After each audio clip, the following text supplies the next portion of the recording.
Parle-nous un peu là, ces deux rebonds énormes que tu prends en fin de match. C'est quoi? C'est la volonté, c'est la hargne, Ah, c'est la hargne de gagner. Je pense que on avait l'opportunité de gagner les deux matchs et je voulais vraiment pas qu'ils gagnent ce match et qu'on fasse 2-2 et qu'on aille à Miami, essayer d'en gagner un match de plus et revenir ici. Donc on est dans une bonne position en ce moment. Et, par rapport à l'année dernière où ils ont mis 4-0 aux Celtics. Donc même si je n'étais pas dans l'équipe, mais je regarde l'histoire de l'équipe et essayer de faire en sorte qu'on se bat pour aller en finale. Raconte un peu cette. Oui. Est-ce que tu peux expliquer un petit peu justement le challenge d'aller gagner un match à Miami? Puisque quoi qu'il arrive, il va falloir en gagner un là-bas. Il va falloir en gagner un là-bas, mais on sait qu'on a déjà l'assurance de jouer à la maison, encore un match. Donc je pense que il faut juste continuer à travailler dur. Même si à Miami on déroute un peu, on sait qu'on a l'assurance de revenir à la maison et forcer un Game 7. Tu penses que c'est un avantage justement d'aller au Game 5 sans qu'il soit couperé pour vous? Ou à la limite, s'il y avait eu un petit peu plus de pression, il y aurait une motivation supplémentaire? Je pense que nous, on a toujours été les underdogs. C'est à nous de partir en business trip, comme on dit aux États-Unis, et d'aller gagner là-bas. Je pense qu'on a les moyens qu'on a le mental pour aller gagner à l'extérieur. Donc c'est développer notre jeu, développer notre défense et tout ira bien. Parle un peu de cette dernière action là, où tu défends sur LeBron en fait, où tu lui provoques sa sixième faute. Enfin, comment on y va? Enfin, que toi aussi tu avais 5 fautes. Ouais, moi j'avais 5 fautes, mais c'est la volonté de vouloir stopper le meilleur joueur en face pour le bien de l'équipe.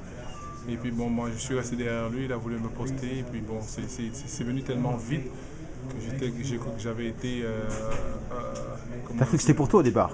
Non, j'ai toujours cru que c'était contre lui, parce que moi j'étais derrière et moi j'étais patient, parce que j'avais fait 2 fautes bêtes qui m'avaient coûté 2 lancers francs quand même. Donc je me suis dit que je vais rester peinard et je sais que je peux le garder en face de moi. Donc c'est ça, et moi j'étais content que c'était un plus pour notre équipe. Et voilà, j'essaie de me battre pour aller en finale, j'essaie de me battre pour cette équipe et ça a payé encore ce soir. Donc je garde cette motivation en moi, cette défense. Et donc voilà. Qu'est-ce qu'il faut faire justement pour arriver à contenir, on va dire, LeBron James? Le faire un peu déjouer, lui donner un peu différentes visions de jeu défensivement, de temps en temps le faire prendre un shoot et puis d'essayer de faire driver, d'essayer de le contester un peu. Et moi j'essaie de. C'est pas facile. Hein. C'est un train, c'est un TGV, ça arrive à toute vitesse. Physiquement, ouais, c'est un buff, c'est un buff. Ouais, physiquement, c'est MVP de la saison, donc moi j'essaie de donner l'opportunité de mon équipe de gagner. Justement, avec tout ce que tu fais en défense, tu prends forcément des fautes. Comment tu gères ça? Tu te dis, tant pis, je continue de défendre et tant pis si je prends des fautes, ou tu essaies quand même un petit peu de... Non, j'essaie de ne pas prendre trop de fautes parce que je sais qu'à la fin du match, mon équipe va avoir besoin de moi. Donc des fois je prends moi-même parce que des fois je prends des fautes bêtes des fois. Et qui auraient pu nous coûter le match. Mais tu sais, je pense qu'overall, j'ai bien défendu sur lui. Et maintenant, c'est à moi d'aller à Miami et essayer de le faire déjouer la même défense. Quelle est la clé justement contre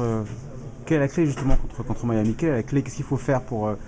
Parce que là, vous pourriez mettre même 3-1 là. Non, je pense qu'il faut relever la challenge contre les deux meilleurs scoreurs en NBA, Dwayne Wade et LeBron. Il ne faut pas avoir peur d'eux. Il faut vraiment relever le challenge et essayer de les faire déjouer. Et c'est ça le but. Comment on fait justement? Tout est là, la défense ça ne s'en pas, tout est là. On a envie de gagner ici. Tu disais, ton équipe, tu sais que des fois ton équipe va avoir besoin en fin de match. Ça fait 2 fois que Pierre sort pour 6 fautes.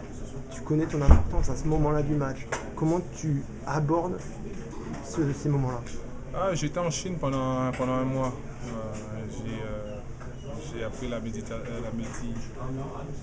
apprendre à méditer, tout ça. Ouais. Et moi, je pense qu'au quatrième quart-temps, je suis plus relax en début de match. Je suis plus relax, je sais comment gérer le stress, tout ça, et essayer de gagner des matchs. Parce que je peux vous dire, en playoff NBA, spécialement en les 10 dernières minutes, quand le match est serré, il y a beaucoup de stress. Donc, il faut se lâcher, c'est la vie. Moi, je reste toujours positif, peu importe la situation. Moine chinois? Quel moine chinois ou ça? Justement, tu as toujours été très positif. Tu peux nous détailler justement un petit peu ce que t'a apporté cette méditation justement que tu as appris en Chine? Beaucoup. Je reste toujours positif dans ma vie, peu importe la situation. Je me dis que la vie aurait dû s'écrire comme ça. Donc, comment ça s'est fait en fait? Quel a été l'épisode? Enfin, tu peux nous raconter un petit peu comment tu as appris justement J'ai appris il y a vraiment longtemps. Quand j'ai perdu ma mère quand j'avais 10-11 ans et que j'avais plus rien. Et donc j'ai appris à toujours rester positif parce qu'on ne sait jamais ce qui peut arriver dans la vie. Et que moi j'essaie de transmettre ça à mes enfants qui voient un père toujours souriant sur le terrain, même si la situation n'a pas été facile. Mais il est toujours souriant et c'est mon caractère. Je reste toujours positif et je garde toujours le sourire.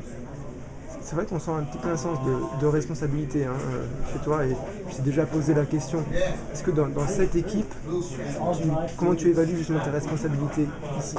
Moi, dans ce vestiaire, on me respecte beaucoup. Mais quand on vous respecte, on vous donne la situation plus facile. Je pense que les mecs ils sont conscients que je suis important dans cette équipe et c'est vraiment bien de ressentir ça, d'envie d'être dans une équipe. Et c'est tout, juste ne pas me prendre la tête, continuer à jouer, avoir le sourire.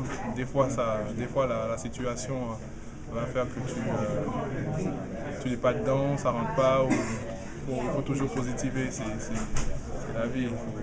Tu émettais le souhait d'avoir peut-être encore un rôle encore plus important en attaque l'an prochain. Qu'est-ce que tu veux dire par là exactement? Non, parce que moi je pense que quand tu as Paul Pierce, Ray Allen, Rondo et Kevin Garnett sur le terrain,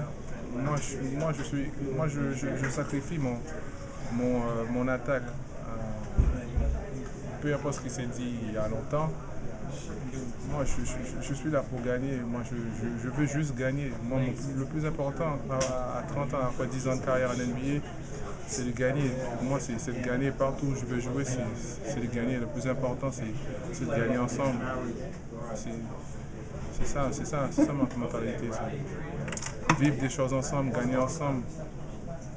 Et à la fin de ma carrière, toujours avoir le sourire, regarder et gagner. C'est le truc le plus beau dans le sport, quand tu peux gagner ensemble. Qu'est-ce qu'ils t'ont dit quand tu es revenu justement dans les vestiaires? On t'a parlé de tes deux rebonds, est-ce que Garnett est venu te voir pour te féliciter? C'est lui le premier. Qu'est-ce qu'il t'a dit?